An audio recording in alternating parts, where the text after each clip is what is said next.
ربنا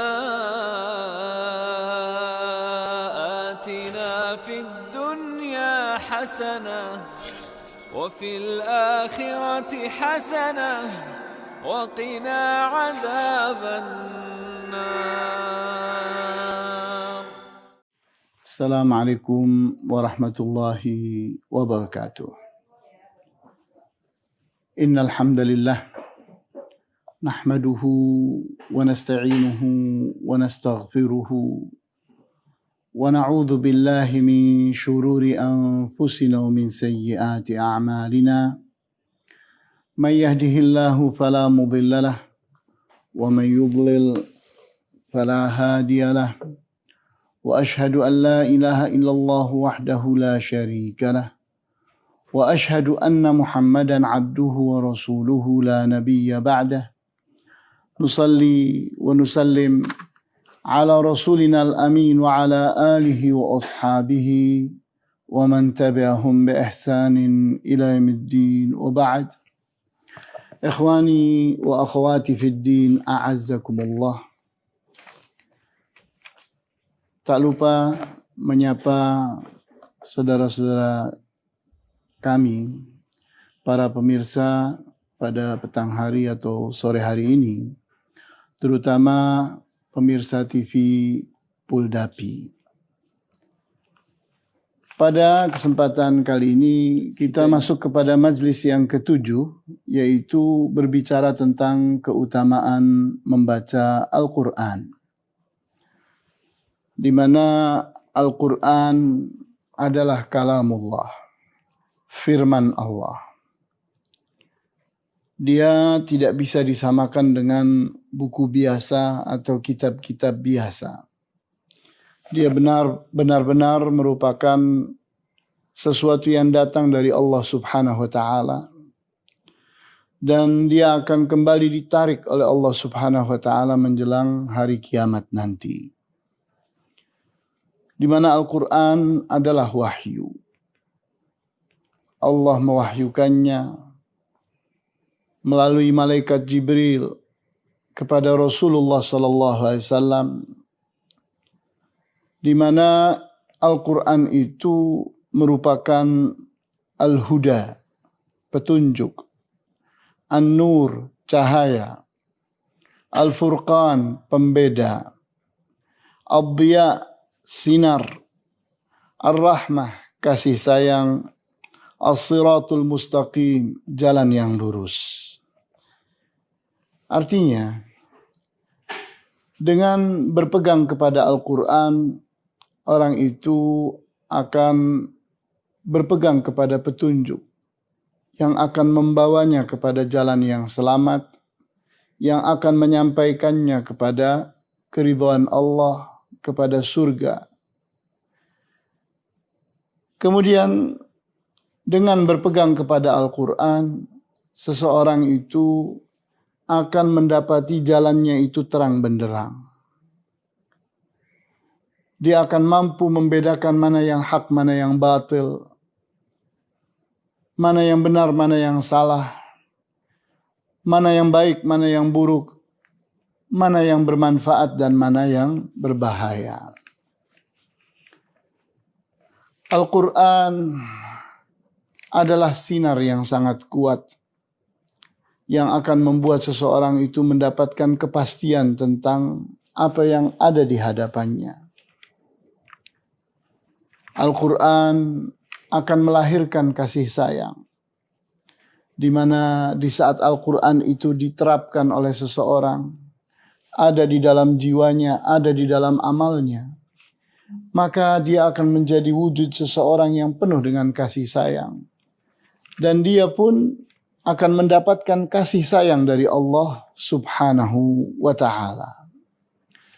Al-Quran juga adalah As-Siratul Mustaqim, jalan yang lurus, di mana di saat seseorang itu menjalankan Al-Quran, artinya dia sedang berada di jalan yang lurus. Al-Quran yang ada pada kita pada hari ini adalah Al-Quran yang ada pada Rasulullah SAW Dan itu pula Al-Quran yang ada pada Al-Lauhul Mahfuz. Sehingga Al-Quran itu tidak pernah mendapatkan sentuhan yang merubahnya, menggantinya, menyimpangkannya, dan merubahnya. Tidak ada. Al-Quran seperti itu. Seperti Al-Quran yang pada Al-Lauhul Mahfuz, Al-Quran yang turun kepada Rasulullah SAW. Tidak berbeda. Karena Allah Subhanahu wa Ta'ala telah menjanjikan penjagaan dan perlindungan terhadap Al-Quran. Seperti termaktub dalam surat Al-Hijr ayat 9. Inna nahnu nazzalna dzikra wa inna lahu lahafizun. Sesungguhnya kamilah yang menurunkan adzikr, Al-Quran. Dan kami pula yang akan menjaganya. Sehingga benar-benar walaupun kita ini berada pada tahun 1441 Hijriah, yang artinya jarak antara kita dengan hijrahnya Rasulullah SAW dari Mekah ke Madinah itu sudah 1441 tahun. Hampir 15 abad.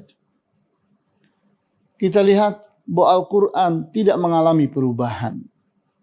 Sehingga siapapun yang merubah Al-Quran akan terungkap, akan ketahuan. Tidak akan dibiarkan oleh Allah dan tidak akan dibiarkan oleh orang-orang yang beriman. Sehingga Al-Quran itu selalu segar. Al-Quran itu selalu baru. Karena Al-Quran tidak pernah mengalami perubahan. Tidak pernah mengalami pergantian. Al-Quran datang dari Allah dan akan diangkat oleh Allah. Sehingga menjelang hari kiamat nanti, Al-Quran itu akan terhapuskan dari dada orang yang menghafalkannya dan dari tulisan-tulisan yang menuliskannya. Hal ini seperti termaktub di dalam hadis yang diriwayatkan oleh Ad-Darimi dari sahabat yang bernama Abdullah ibnu Mas'ud radhiyallahu anhu, di mana dikatakannya, la yusrayanna 'ala al-Qur'ani dzata lailatin wa la yatruku ayatan fi mushafin wa la fi qalbi ahadin illa rufi'at.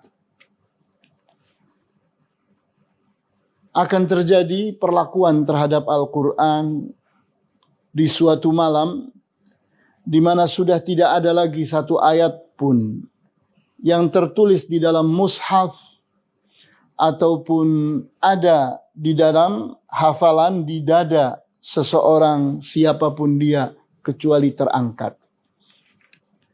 Jadi kita lihat bahwa Al-Quranul Karim memang bukan perkataan biasa, ungkapan dari seseorang, sama sekali tidak. Dia itu benar-benar kalamullah, firman Allah, yang datang dari Allah dan akan kembali diangkat oleh Allah. Datangnya Allah yang mengaturnya, dan kembalinya pula Allah yang mengaturnya. Para manusia akan terus memiliki kesempatan untuk menjadi baik di saat Al-Quran itu ada di tengah mereka. Namun di saat Al-Quran itu telah terangkat, maka artinya manusia sudah kehilangan petunjuk. Manusia sudah kehilangan contoh, suri tauladan, dan pegangan. Sehingga mereka menjadi orang-orang yang tidak mengerti bagaimana berbuat yang baik, yang benar. Dan tidak mengerti bagaimana menghukumi sesuatu itu baik, benar, salah, buruk, hak batil, tidak mampu lagi manusia untuk menghukuminya. Sehingga pada saat Al-Quran itu diangkat, artinya manusia itu akan ada di dalam kerusakan. Mereka akan mengalami peperangan dan kehancuran. Kita lihat bahwa Al-Quranul Karim diturunkan oleh Allah Subhanahu wa Ta'ala untuk dibaca dan diamalkan. Membacanya saja tanpa mengamalkannya salah. Dan mengamalkannya saja tanpa membacanya pun salah. Sehingga Al-Quran itu harus benar-benar dibaca dan diamalkan. Kita lihat di surat Fatir ayat 29-30. Innal ladzina yatluna kitaballahi wa aqamus salata wa anfaqu mimma razaqnahum sirran wa alaniyatan yarjuna tijaratan lan tabur liyuwaffiyahum ujurahum wa yazidahum min fadlih innahu ghafurun syakur. Sesungguhnya orang-orang yang membaca kitab Allah, kita perhatikan Allah Subhanahu wa Ta'ala memulainya dengan menyatakan sesungguhnya orang-orang yang membaca kitab Allah. Jadi fokus kepada membaca. Kemudian menyebutkan amalannya. Wa aqamus salah. Dan menegakkan salat. Salat diperintahkan oleh Al-Quran. Wa anfaqu mimma razaqnahum sirra wa alaniyatan. Dan mereka berinfak dari rizki yang Allah berikan kepada mereka. Baik sembunyi-sembunyi ataupun terang-terangan. Yarjuna tijaratan lan tabur. Dia bersedekah dan berinfak itu karena semata-mata mengharapkan terjadinya perdagangan antara dia dengan Allah. Perdagangan yang tidak akan mengecewakan. Perdagangan yang tidak akan merugikan siapapun. Liyuwaffiyahum ujurahum. Hal ini dikarenakan Allah ingin memenuhi, ingin menepati balasan-balasan yang Allah akan berikan kepada mereka. Wa yazidahum min fadlih. Dan Allah akan menambahkan pahalanya, kebaikannya, dengan keutamaan yang akan Allah berikan kepadanya. Innahu ghafurun syakur. Sesungguhnya Allah itu maha pengampun dan pandai bersyukur terhadap siapapun yang berbuat baik. Kita lihat bahwa Al-Quranul Karim tidak bisa dikatakan sebagai buku biasa. Sehingga siapapun boleh mengatakan dan mengucapkan ucapan-ucapan terhadap Al-Quran seolah-olah memperlakukannya seperti salah satu di antara kitab yang ada di muka bumi ini, layaknya yang ditulis dan dikarang oleh manusia. Kita perhatikan pada surat An-Naml ayat 76-77. Inna hadzal Qur'ana yaqussu ala bani Israila aktsara alladhina hum fihi yakhtalifun. Wa innahu lahudan wa rahmatul lil mu'minin. Inna hadzal Qur'an.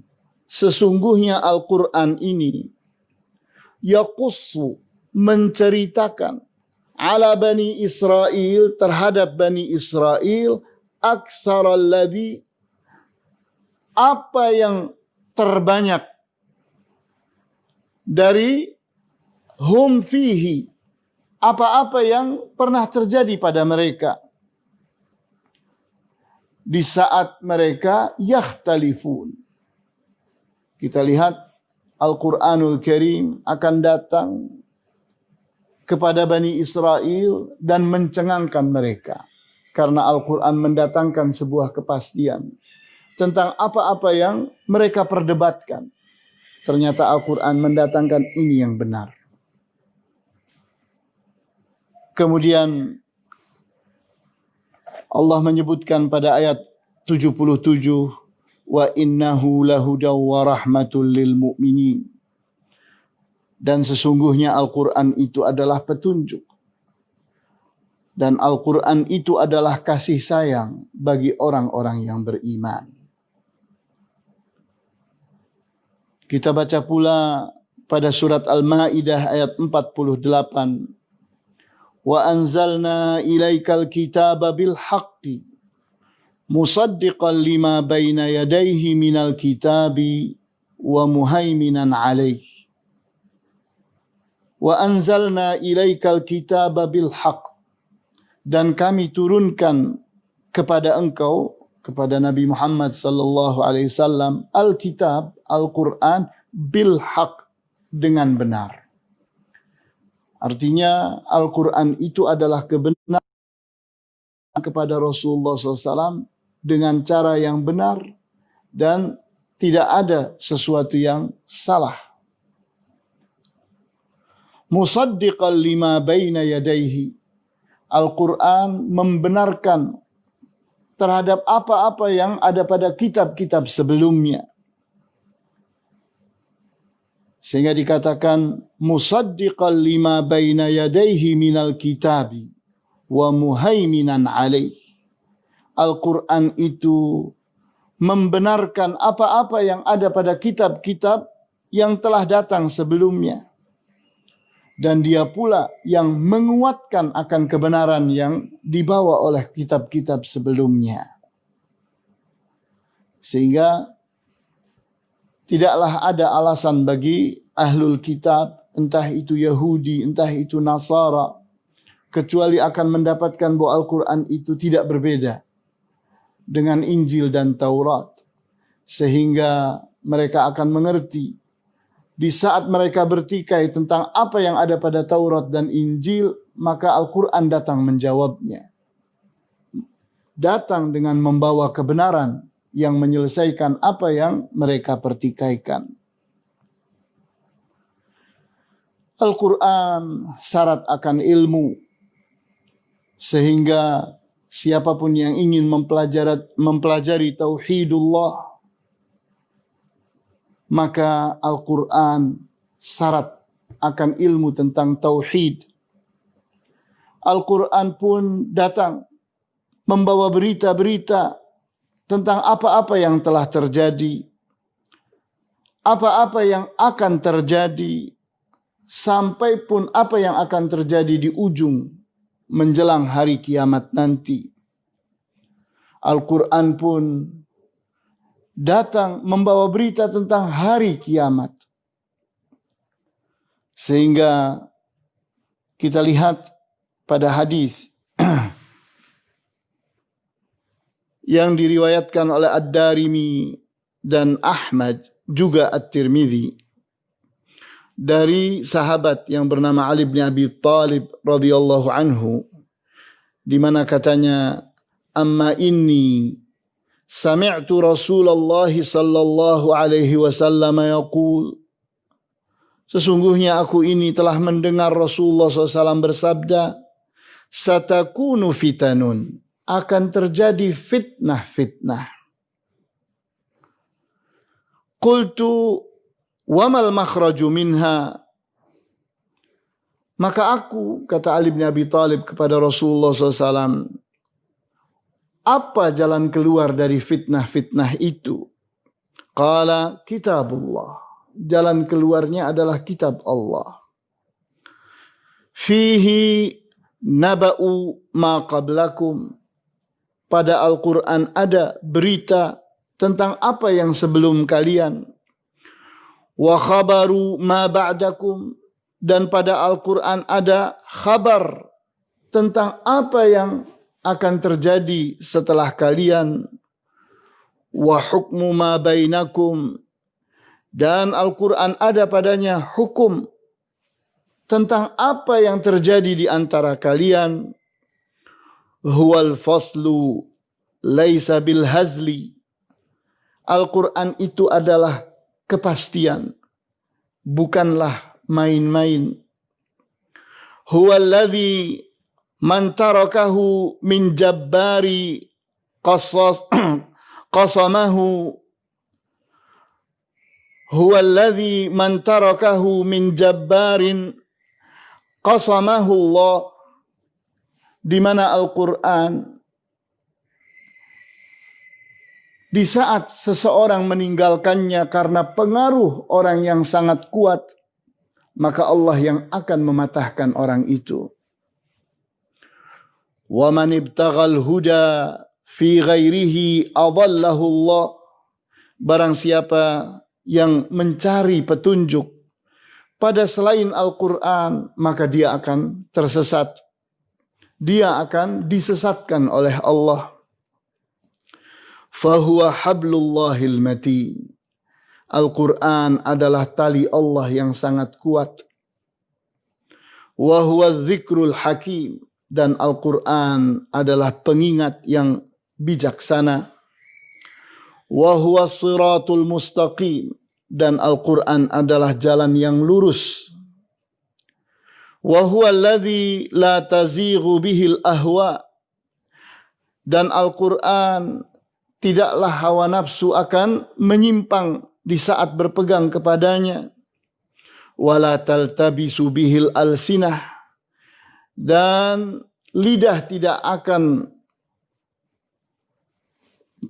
terserupakan atasnya di saat dia berpegang dengan Al-Quran. Sehingga kita lihat begitu panjang hadis ini berbicara tentang sifat-sifat Al-Quran. Kita perhatikan bahwa Al-Quran itu kalau kita baca, dia syarat akan kisah-kisah yang menceritakan tentang orang yang berhasil dan orang yang gagal. Kisah-kisah tentang para nabi, para rasul, dan manusia-manusia yang merupakan wali Allah dan orang-orang yang saleh. Di mana di dalam Al-Quran diberitakan tentang bagaimana Allah memuliakan orang-orang yang taat. Di mana mereka Allah karuniai kemenangan, dukungan. Dan Allah pun membela mereka terhadap orang yang menentang mereka. Di dalam Al-Quran pula ada ungkapan-ungkapan pelajaran dan pengalaman-pengalaman. Di dalam Al-Quran pula ada nasihat-nasihat. Di dalam Al-Quran pula disifatkan bagaimana surga dan bagaimana api neraka. Di dalam Al-Quran pula disebutkan tentang sifat-sifat orang yang beriman, sifat-sifat orang munafik, sifat-sifat orang kafir, sifat-sifat orang fasik, dan seterusnya. Al-Quran itu pada akhirnya adalah sebuah lautan yang tidak akan seseorang habis mengambil ilmunya, dan tidak akan pula ada seseorang yang habis menangkap semua rahasia-rahasianya. Karena memang Al-Quran itu adalah firman Allah. Di mana Allah tidak bisa disamai dengan siapapun di antara para makhluk. Maka begitu pula kalamullah, firman Allah tidak bisa disamai dengan perkataan siapapun di antara para makhluk. Kita lihat banyak sekali ayat dan hadis yang menganjurkan kita untuk membaca Al-Quran dan berbanyak membaca Al-Quran. Di antaranya pada surat Sad ayat 29. Kitabun anzalnahu ilaika mubarakun liyadabbaru ayatihi waliyatadzakkara ulul albab. Al-Quran adalah kitab yang kami turunkan kepada engkau penuh dengan barokah, di mana Al-Quran itu ada untuk menjadi bahan perhatian, pemikiran, sehingga menjadi pengingat bagi orang-orang yang ulul albab, orang-orang yang berakal. Kita lihat Syekh Saleh bin Fauzan Al-Fauzan mengatakan, فَلَيْسَ الْغَرَبُ مِنْ قِرَاءَتِهِ مُجَرَّدَ الْمُرُورِ عَلَى الْآيَاتِ وَخَتْمِ الْقُرْآنِ 10 مرات أو 20 مرة. ليس هذا هو المقصود. المقصود هو الانتفاع بالقرآن والعمل بالقرآن. Tidaklah tujuan dari membaca Al-Quran hanya sekedar kita melewatkan ayat-ayat dan menghatamkan Al-Quran 10 kali, 20 kali dan seterusnya. Bukan ini maksud daripada adanya Al-Quran dan membaca Al-Quran. Akan tetapi membaca Al-Quran yang dikehendaki itu adalah menangkap manfaat dari apa yang bertebaran di dalam Al-Quran dan kemudian mengamalkannya. Membaca Al-Quran adalah sebuah cara untuk bisa beramal. Membaca Al-Quran sendiri adalah amal saleh. Namun kita tidak dibenarkan untuk membatasi diri kita hanya membacanya, tapi tidak mengamalkannya, tidak mengambil pelajaran daripadanya.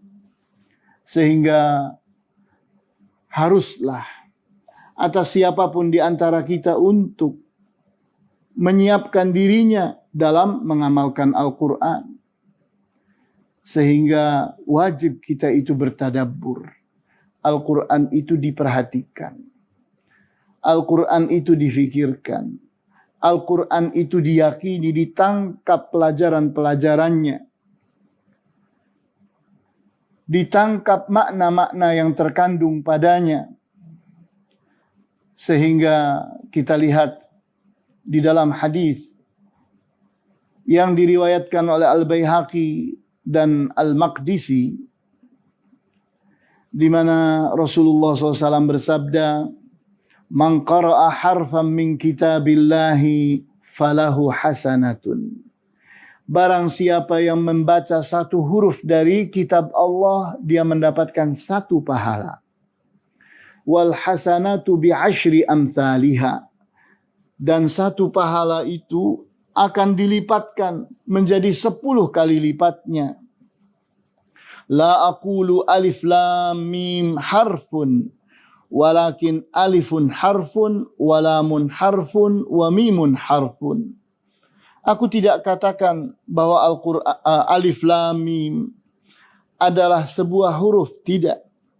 Akan tetapi alif itu satu huruf, lam itu satu huruf, dan mim satu huruf. Sehingga kita membaca alif lam mim itu sudah berarti membaca 3 huruf yang masing-masing membawa 10 pahala dan menjadikannya menjadi 30 pahala.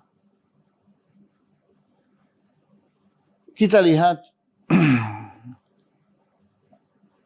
hal yang paling penting untuk dipahami bahwa Al-Quran itu hujjah. Al-Quran itu adalah bukti. Bukti yang benar.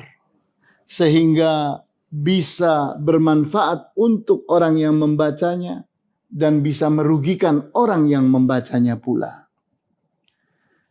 Hal ini seperti tersebut di dalam hadis yang diriwayatkan oleh Muslim dari sahabat yang bernama Abi Malik Al-Ash'ari, di mana Rasulullah SAW bersabda, "At-tahuru syatrul iman." Bersuci itu adalah setengah dari iman. Walhamdulillah tamla'ul mizan.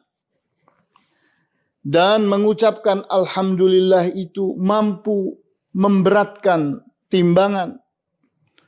Wa subhanallahi tamla'ani au tamla'u ma bainas samawati wal ard.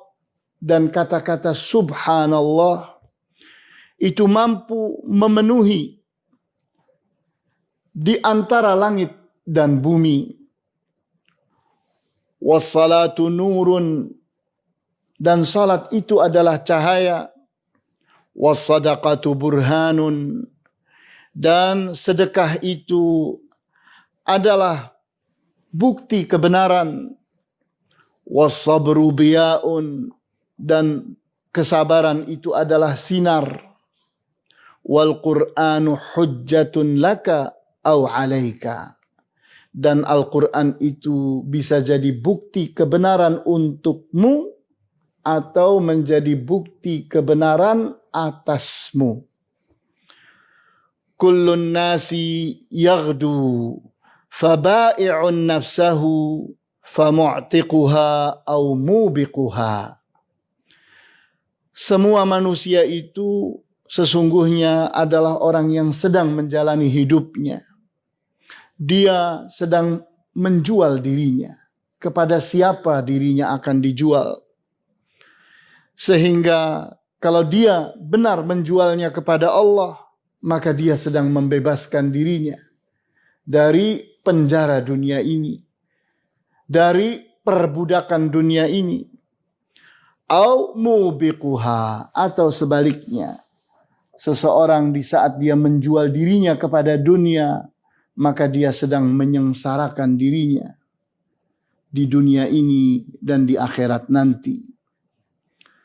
Sehingga kita perhatikan, ini pelajaran yang sangat penting buat kita. Siapakah diri kita di hadapan Al-Quran? Dan apakah Al-Quran ini untuk diri kita? Dia menjadi hujjah untuk kita atau hujjah atas kita?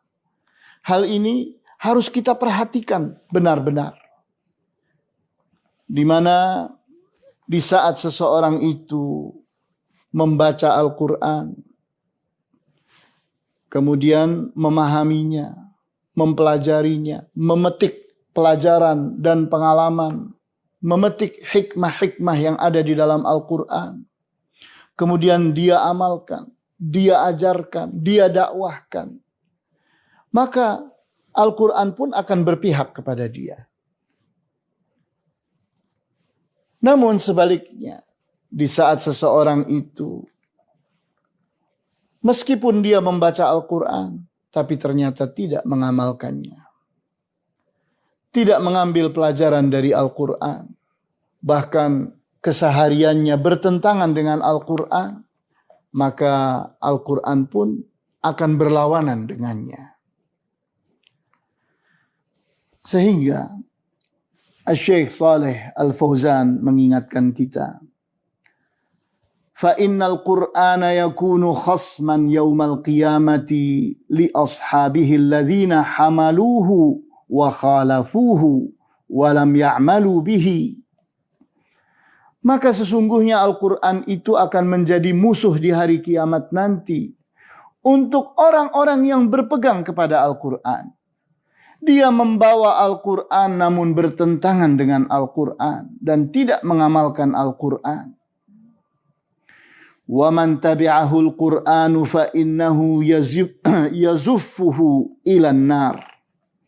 Dan barang siapa yang diikuti oleh Al-Quran, maka Al-Quran akan mendorongnya untuk masuk ke dalam api neraka. Wa man tabi'al Qur'ana fa innal Qur'ana yaquduhu ilal jannah. Dan barang siapa yang dia yang mengikuti Al-Quran, bukan Al-Quran yang mengikuti dia, tapi dia mengikuti Al-Quran, maka Al-Quranlah yang akan menuntunnya, mengarahkannya ke dalam surga. Jadi kita lihat catatan penting buat kita. Apakah Al-Quran di hadapan kita? atau Al-Quran di belakang kita. Kalau Al-Quran ada di hadapan kita, kita ikut kepada Al-Quran. Apapun yang dimaui oleh Al-Quran, kita ikuti. Dia adalah petunjuk untuk kita. Atau sebaliknya, kita ini menjadikan Al-Quran itu ada di belakang kita. Sehingga Al-Quran itulah yang kita haruskan untuk ikut kepada kita. Bukan kita yang ikut kepada Al-Quran. Maka ini membahayakan sekali. Jadi kita lihat, Al-Quran itu bisa jadi hujjah untuk kita atau hujjah atas diri kita sendiri. Kita perhatikan surat Al-An'am ayat 19. Wa uhiya ilayya hadzal Qur'anu liunzirakum bihi wa man balagh. Dan telah diwahyukan kepadaku Al-Quran ini. Untuk apa? Liunzirakum bihi. Untuk aku peringati kalian. Wa man balagh. Dan untuk aku peringati siapapun yang sampai kepadanya Al-Quran. Sehingga tugas kita itu adalah bagaimana membawa Al-Quran. Membawa Al-Quran, mengajak orang kepada Al-Quran adalah suatu kewajiban atas setiap manusia, atas setiap muslim. Hal ini tersebut di dalam hadis, "Ballighu anni walau ayah." Sampaikan dariku walaupun satu ayat. Artinya kalau kita ini miskin ilmu, sehingga kita hanya punya satu ayat, sampaikan satu ayat itu. Kalau kita memiliki 10 ayat, maka sampaikan 10 ayat itu.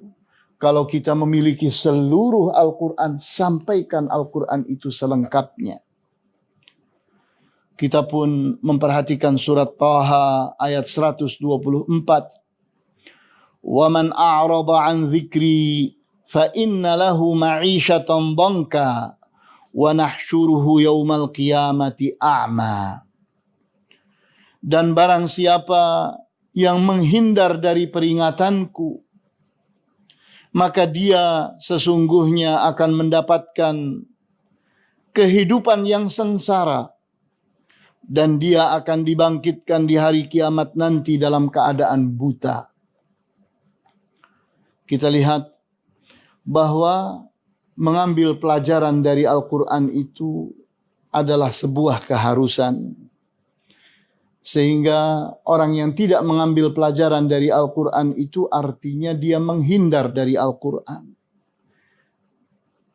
Kewajiban seseorang terhadap Al-Quran itu membacanya, mempelajarinya, memetik manfaatnya dan mengamalkan pelajaran itu dan manfaat telah didapat.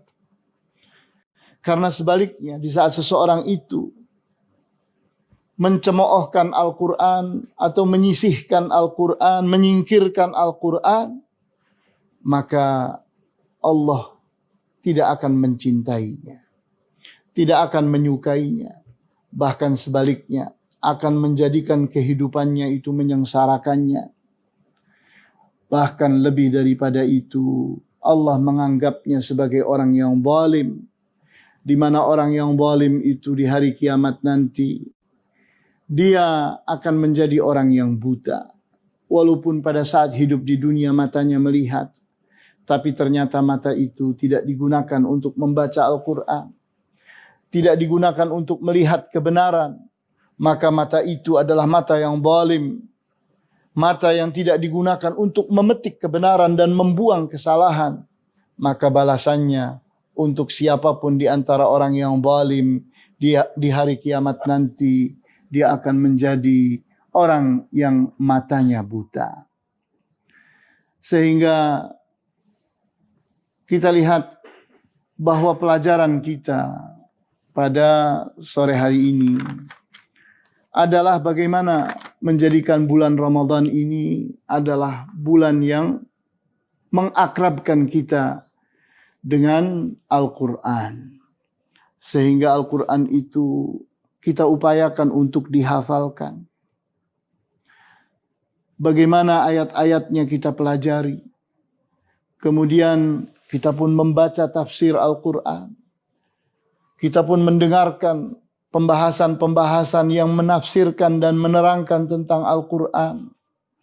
Dan kita berusaha untuk mengamalkan setiap apa yang kita tangkap pelajarannya dari Al-Quran.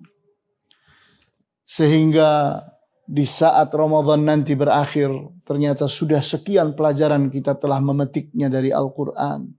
Dan sudah banyak dari Al-Quran ini yang kita amalkan. Maka seperti biasanya, majlis ini memberikan kesempatan kepada siapapun untuk bertanya. Silahkan ditulis komentar pada Facebook yang ada di hadapan kita masing-masing. Untuk kemudian saya baca. Dan insya Allah seperti atau sekadar ilmu yang saya miliki, insya Allah saya akan jawab pertanyaan-pertanyaan itu. Nampaknya pada hari ini yang ada hanya sambutan-sambutan dan belum ada pertanyaan. Namun saya juga terus mengingatkan, insya Allah setiap majelis ini saya akan memberikan kesempatan untuk bertanya. Hanya saja pertanyaan itu hendaknya seputar dari apa yang kita bahas. Maka saya tutup kesempatan ini. Wallahu ta'ala a'lamu bis-shawab. Walhamdulillahi rabbil alamin. Wa sallallahu ala ashrafil anbiya'i wal mursalin wa ala alihi wa ashabihi ajma'in. Subhanakallahumma wa bihamdika ashhadu an la ilaha illa anta astaghfiruka wa atubu ilaik. Wassalamu alaikum warahmatullahi wabarakatuh.